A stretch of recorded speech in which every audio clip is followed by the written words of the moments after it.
Roblox as a platform has always fascinated me. Not because of its shady business practices or its continued breaking of child labor laws, and while I do make jokes, those issues are really serious and need to be addressed. No, what fascinates me is the sheer quality of the projects that come out of this platform. I remember back in 2016, Roblox was all obbies, YouTuber fan games, and FNAF roleplay servers, but nowadays it seems like there's always a new game on there that will completely blow me away, specifically in the horror category. And while I could make a whole video going through some of the best and worst horror games the platform has to cover, I instead wanted to focus on a subgenre of horror games we've all played at least once. A subgenre where you run through a series of rooms over and over 100 times while battling entities for escaping, with games in this genre including Rooms, Doors, and Pressure.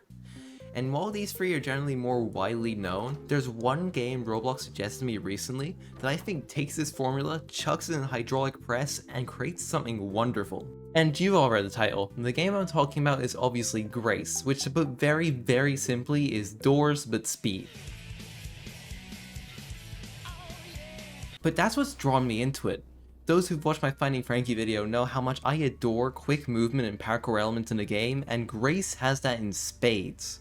I just find this game absolutely addicting. I think I've played way more of Grace in the little time I've known about it than Doors or even Pressure, and I have a plushie of Sebastian, that's how much I play that game.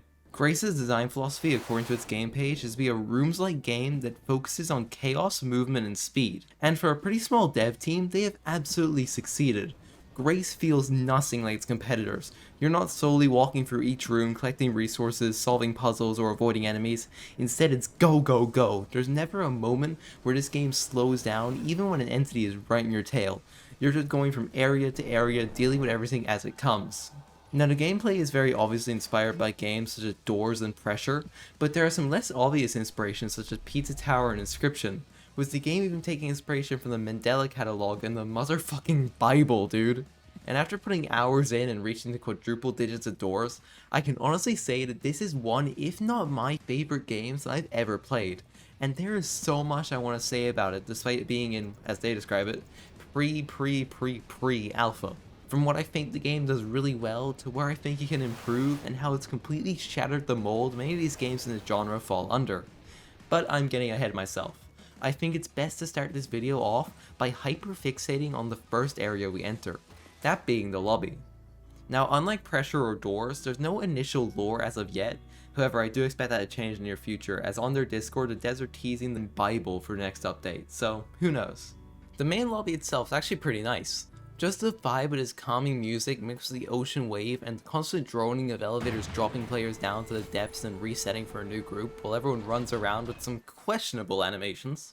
And that's actually something I really like about Grace, is the sheer customization. While Pressure is toyed with the idea of having different suits players can unlock and buy, Grace takes it to a whole other level by having different idle, walking, running, crouching, and sliding animations, along with different timers and multiple soundtracks filled to the brim with references to other games or projects, which can all be unlocked by just playing the game, as every couple of levels you unlock a key, which can be used on this locked panel to get new items. I, however, have been so addicted to this game that I have unlocked everything, so I don't have any footage of me unlocking any. In the center of the room also lies a painting of some divine entity that I'm sure will have some lore significance. If I were to take a guess using this game's inspirations as a base, it could be some sort of false prophet like Gabriel from the Mandela catalog, who's forcing us to endure an endless cycle of crashing through doors and evading entities with no end in sight. That could also mean that this eye when you die is also that entity. But to understand that concept further, it's best if we approach the elevators and drop below to see for ourselves what's lying in wait for us. Welcome to the maze, an extensive labyrinth with twists, turns, and tunnels and no end in sight. Something you may have immediately noticed upon loading in is the lack of any shop menu. That's because unlike Pressure or Doors, Grace doesn't have any items or things to collect, so it just gives you two light sources to start off with. The first of which is a flashlight that provides a small bit of light but has the ability to create a bright flash, which will be useful in the harder areas. It also has one of my favorite mechanics. Yeah, this never gets old. The second item is a lantern, which while burning your eyes out of their sockets, is what you'll be using for most of your time here, as it illuminates almost every single room you enter. Above us is a star shining brightly through the void, seeming to reference the North Star from the mighty Bibble. I'm so done with this bit, I'm so sorry. So, first off, how does the game actually play? Honestly, really well. The mechanics all feel very well thought out, and while the rooms we play in are a little repetitive, which I'll touch upon, they never get boring due to the sheer amount that goes on in such a short amount of time. One minute I'm just casually running through rooms, and the next I've got freed entities back to back trying to kill me. The game also doesn't have a traditional revive system where you need to pay Robux or an in-game currency, and instead relies on your team's survival, as you and many other team members can die, but if a single person makes it to the next safe room, everyone survives to the next round. However, this can cause issues with people just going AFK and not standing on the platform to start off the next area, which is a little annoying, but I still think it's one of the best systems this game could have implemented. Once we exit our starting room, met with deathly silence from the basic mechanics of the game. Kicking down doors, pulling levers, and sliding downstairs to gain momentum until we reach a note. This note has a drawing of someone running away and hiding as a creature passes by, with failing to do so ending in death. Its description, reading run onwards, you'll find a spot. This is Carnation, one of the 9 entities present within the game so far, with its name and design being referenced to the actual Carnation flower. They act as our rush/angler stand-in and are pretty simple to deal with. Once your screen flashes purple and those same color tentacles surround it, Carnation is chasing you. To survive, you must do what the note says and keep running until you find a corner or hole in the floor and or wall to hide in, allowing it to pass us by where we can then continue to the first safe room of the game. This is a metal vault further below where entities cannot get you, and there's one of these every 30 to 60 rooms, making it the perfect spot to hide in while you wait for entities like Carnation and Slugfish to move past. And the further you get into the game, the more and more entities you'll encounter, with their notes being posted in these safe rooms, and I'll cover them in order here. Past safe room 2, you'll meet Slight, an eyeball with black and white spirals. To avoid it, you just have to not look at it. Failing to do so will quickly cause it to approach you and take half your HP, being one of the few entities to actually jump scare you. If you're quick enough, you can actually look away from it and avoid a jump scare and keep your HP. Safe room 3 introduces Slugfish, which is a giant worm that has an eyeball on its mouth, and Elkman, a lanky humanoid with bright glowing eyes. Slugfish works very similarly to Carnation, with one key difference. Slugfish will create white static on your screen and will quickly catch up to you.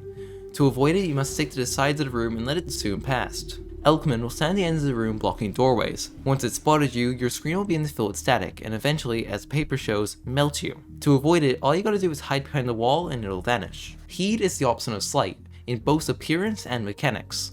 All you have to do is stare at them right in the eye and open the door to the next room to progress. And finally, the last of our 2 main entities. Dozer, who's the most popular entity by far, I mean he's even on the thumbnail, look at that. They will appear on screen usually before or right after a Carnation attack.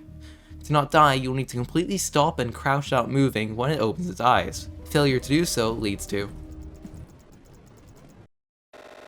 Once it vanishes, you're free to continue running. Last but not least for our main cast is Sorrow, who appears as a blood rain. If you're stuck without cover, you get crushed, and the only way to survive is to hide underneath structures or underneath doorways. But notice how I said main entities, because there are 2 others who aren't active threats but are more omens of death. The Goat Man appears when you run out of time or open a hatch. You can buy yourself a few more seconds by flashing it with a flashlight, but other than that, it's game over. And once you die, you meet the final entity, God.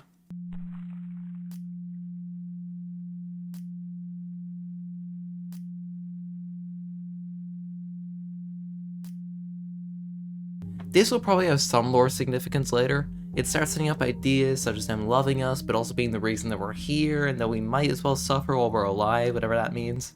But for now, just acts our death screen. Now, some of you may have noticed I specifically called out entities for having jump scares, and that wasn't for any arbitrary reason. Grace is a game built around speed, and almost all the entities just send you straight to God for a few seconds to reset before rushing back into another run.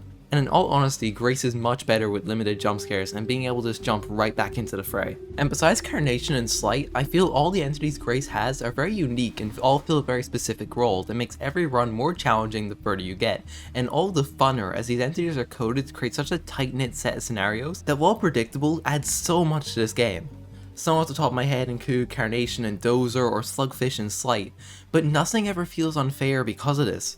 This system actually makes the game a lot more skill-based and entertaining, as you need to be on the ball at all times, managing just about 7 to 8 different mechanics to reach the next safe room.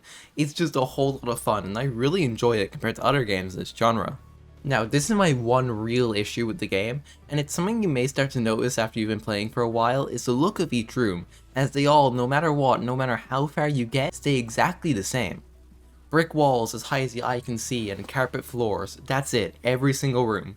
And now I can hear the counter argument of, oh, but doors and pressure are repetitive room design, so you may notice the longer you play. That's not what I'm talking about. Yes, we all know the basic areas of doors and pressure, but that's just it. They have basic areas, and then they have the sub areas to break everything up. Take doors for an example. You have the main hotel, the seek chase, the figure room, the greenhouse, and the back area where you have the final fight. Or even pressure, where you have the main site, heavy containment, whatever weird secret rooms are in this update, whatever weird room this is, and the greenhouse, and the list just goes on and on. My main point here isn't that we need a variety of rooms. I actually really like the current rooms we have, and they all are really well designed to allow for continuous movement. My main issue is the lack of these sub areas to give the game any visual change. I can imagine past door 400 or so, if you want to stick with a biblical theme, you could enter a more garden-esque area for a reference to Eden, and there are multiple more areas you could do, such as a more hellish landscape, or a more cleaner room-style section to be a heaven of sorts. The ideas are endless and would honestly help the game feel less repetitive and stand out a tad bit more. This could also help with the lore, as maybe there's different notes scattered in these areas you can grab as you run past, or maybe even do some environmental storytelling and have the lore baked into the obstacles or wall messages you can read as you run away from entities, to not detract from the fast-paced game design everything is built around. Editing core here, I was researching for this video, and I actually found a really good video by Coonfuzzles who goes more in depth into some ideas I presented here, and it's a really good watch. I'll leave linked in the description for anyone interested. Now, I want to look forward, at least briefly, to my own personal ideas of where the game could go from here. I've already spoken about my ideas for different areas, rooms, and storytelling, so I'll focus myself here to just the entities. In my opinion, the game actually has a really good balance of entities already present, and I feel like adding more could overwhelm players, especially since this is what an average run looks like in the later stages.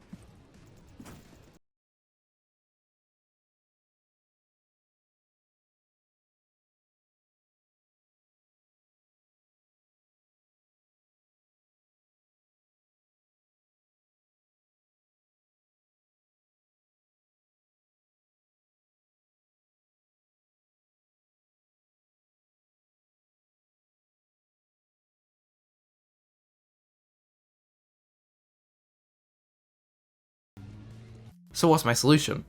Well, if they want to add more entities, it's simple. Have a rotating roster that changes every safe room. Now, of course, keep the fan favorites in the roster such as Carnation, Dozer, Elkman, Bloody Goatman if you want, but swap out the others. Instead of Slugfish, you can have an entity like those eyes and little nightmares that stun the player if they're spotted in its light beam. This could be balanced the same way Dozer is with Carnation or any other chase entities, being a little slower behind the player when it's active. Just a few entities getting swapped out every time you exit a safe room could keep the player on their toes, and they could even have dedicated sections they're introduced in. Maybe the eye is in the previously mentioned Heaven section as sort of an eye of judgment. On the same topic, the Hell area could introduce an entity that creates environmental hazards, such as fires at doorways and you need to flick levers to activate sprinklers, or use a new item given at the start of a safe room like a fire extinguisher, something silly like that. Also devs, if you're watching, put an ending at door 1000, make the speedrunners suffer. But that's everything Grace has to offer in its how many pre-alphas, and is in all honesty one of my absolute favorite games, period. And I get it's not for everyone, but I'm telling you right now, if you enjoyed Finding Frankie or Dying Light or Mirror's Edge or any kind of game with an inch of fast movement, try out Grace. It's still in its very early stages, so it's not like you're jumping into the doors or pressure fandom with the amount of chaos that goes on there. Grace has completely thrown the blueprint for these kind of games out the window and has built something entirely unique and different in its place. And I'm praying to whatever the Grace god is that we don't see a bajillion clones with no passion popping up sooner or later. While there are a lot of bugs and glitches and sometimes the entities just don't work as advertised, looking at you Elkman, the game is still a lot of fun and most of these glitches can be excused for now. There's so much effort and passion put into this project by a small dev team, and with even more content and unlockables being teased on Discord, like bro, when this timer comes out I'm 100% maining it, just look at these silly little guys. I'm honestly ecstatic for whatever's in store for Grace's future. But that's all I've got to say. This game is damn near perfect, and I'm going to keep rambling on. I'd be here for respectively double the video's length. So I've been Core, thank you for an amazing 2024, and I'll see you whatever I make next. Bye bye!